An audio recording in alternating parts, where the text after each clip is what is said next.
La voz de una niña.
Capítulo 1.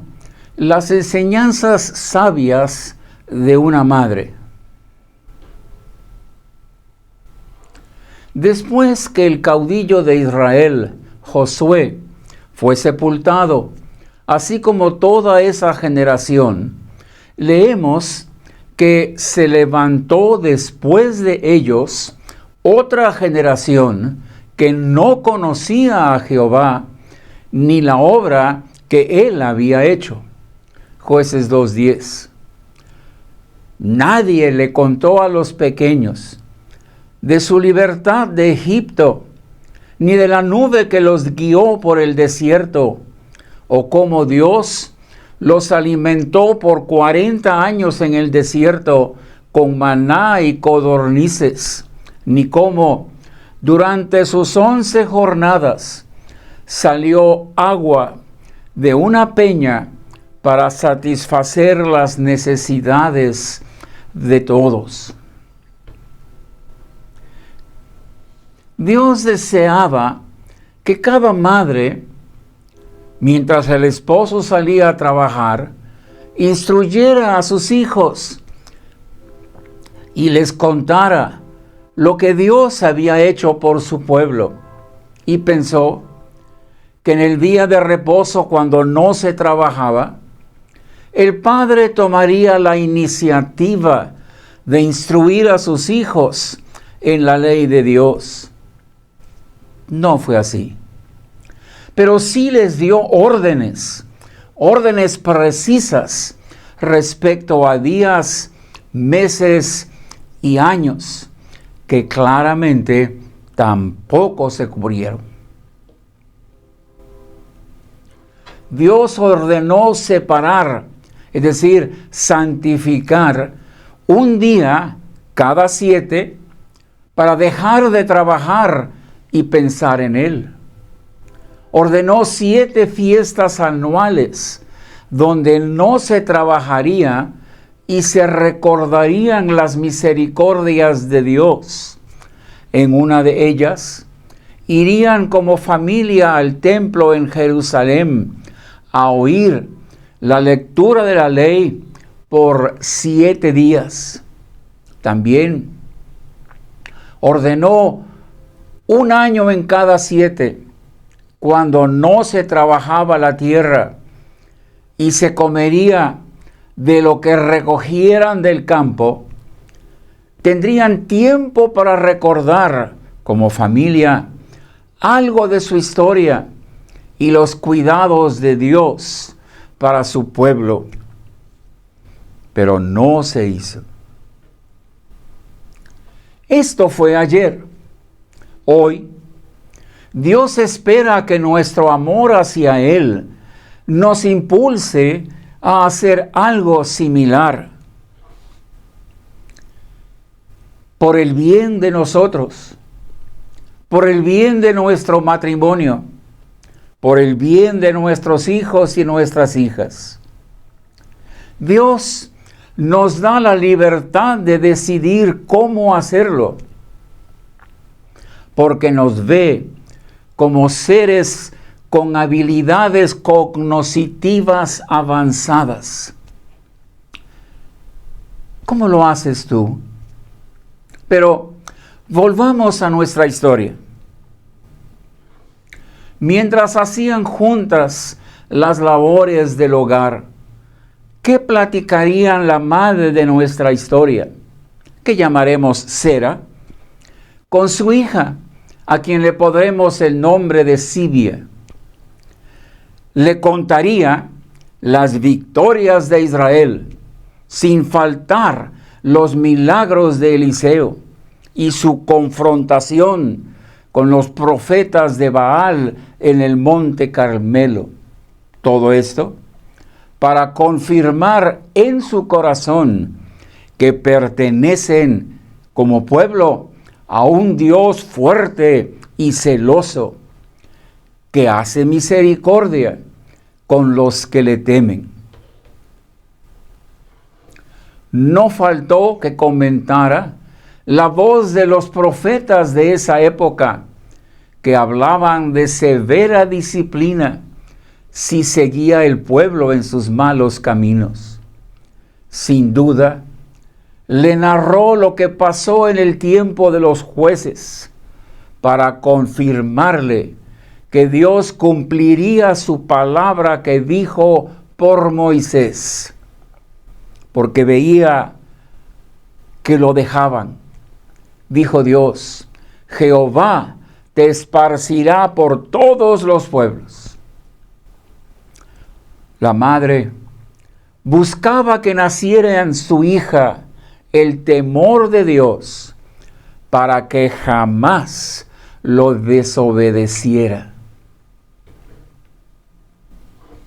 La madre de Sibia, queriendo preparar a su hija para los años que vendrían, le dijo: ciertamente Dios cumplirá su promesa y nosotros seremos castigados por haberlo dejado e ido tras los Baales.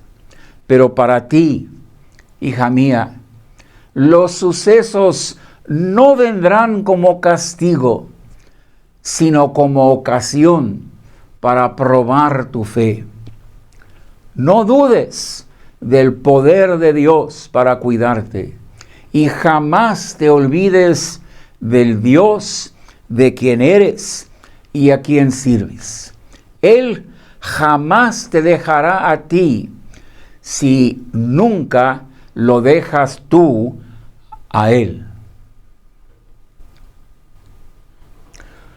Un día se cumplió lo predicho por los profetas y comenzaron los de las tribus del norte a sufrir por sus años de idolatría. Bandas armadas salieron de Siria y se presentaron en el pueblo donde vivía Sera, llevándose a algunos para ser vendidos como esclavos. Entre ellos se llevaron a la pequeña Sibia, a sus padres y a sus tíos. Comenzaron los años de disciplina. Cuando los soldados separaron a Sibia de su madre Sera, un apretón de manos bastó para decirle adiós y pasar a la pequeña el calor del amor de una madre a una hija que tal vez jamás volvería a ver. Pero Sera sabía que su trabajo en el corazón de su hija lo había hecho bien y a tiempo. Cerró sus ojos y la encomendó a Dios. Ella era inocente. Nunca había inclinado su rodilla a los Baales y amaba de todo corazón al Dios de bondad y justicia. Sabía que su hija estaba en las manos de Dios. Él la protegería. Le dijo a Dios con lágrimas en sus ojos, pero sin dudas ni temores en su corazón. Confiaba plenamente en las promesas de Dios. Silvia se iría con extraños, sí, pero conocía al Dios de toda misericordia, que bendice a los que le temen. Silvia estaba convencida de que no debía negar a su Dios, aunque le costara la vida. Su fe estaba puesta en sus promesas y sería digna hija de Dios y fiel sierva suya.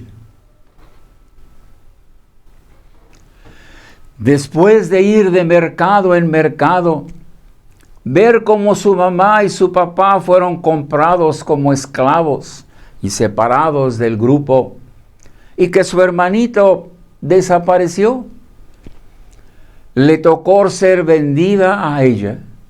Un capitán sirio la compró y la llevó para su casa. Hasta ese momento la habían cuidado bien. No dejaron que enflacara y cuidaran de no dañar su cuerpo. No querían que demeritara su valor como esclava. Le dio gracias a Dios por ello y le pidió que su patrón fuera amable con ella. Al llegar a casa de su patrón, salió al encuentro su joven esposa. Le dijo que estaban recién casados y que me había comprado para ayudarla con los cuidados de su pequeño hijo que les había nacido. Qué contenta estaba. Le dije a mi patrón que lo haría con mucho cuidado, pues en casa ayudaba a mi mamá cuidando a mi hermanito pequeño. ¿Qué me dijo mi mamá?, pensó Silvia. Dios hace misericordia con los que le temen. Su corazón rebosaba en gratitud. La pequeña Silvia estaba muy contenta. Su corazón le decía que doña Keren, la esposa de su patrón, era una mujer muy amable. No la obligaba a quedarse cuando ella cumplía sus ritos con sus dioses paganos. Y una noche le dio permiso de cantarle un arrullo hebreo al pequeño Melech, su hijo, al acostarlo a dormir. Algo que después haría con mucha frecuencia, porque decía su mamá que le ayudaba a dormir tranquilo. También Silvia no se acostaba sin recordar lo que le enseñó su mamá. Cada noche le agradecía a Dios sus misericordias. El esmero de su madre, con el que le enseñó a temer a Dios y a honrarle, estaban dando fruto. La orden y la promesa de Dios es: instruye al niño en su camino, y aun cuando fuere viejo, no se apartará de él. Proverbios 22:6. ¿Crees esto? Si ya eres padre, ¿Qué tiempo dedicas para hacer esto? Si aún no lo eres, ¿cómo te preparas para hacerlo cuando sea tuya esta responsabilidad? Oremos. Dios nuestro, qué hermoso es tener en brazos a un pequeño, especialmente cuando es nuestro hijo o nuestra hija. Pero qué responsabilidad nos das para cuidarlo. No solamente su salud, es más importante cuidar su alma, porque ella es eterna. Es más importante guiarla por los caminos tuyos, convencerla de que tu voz es la verdad y que ella aprenda que tú eres un Dios amante, sí, pero también celoso, para que el temor tuyo los guíe a la obediencia. Dios nuestro, sella en nosotros esta responsabilidad y danos el gozo de ayudar a los pequeños a encontrarte, a amarte y a servirte. Lo rogamos en el nombre del Señor Jesús. Amén.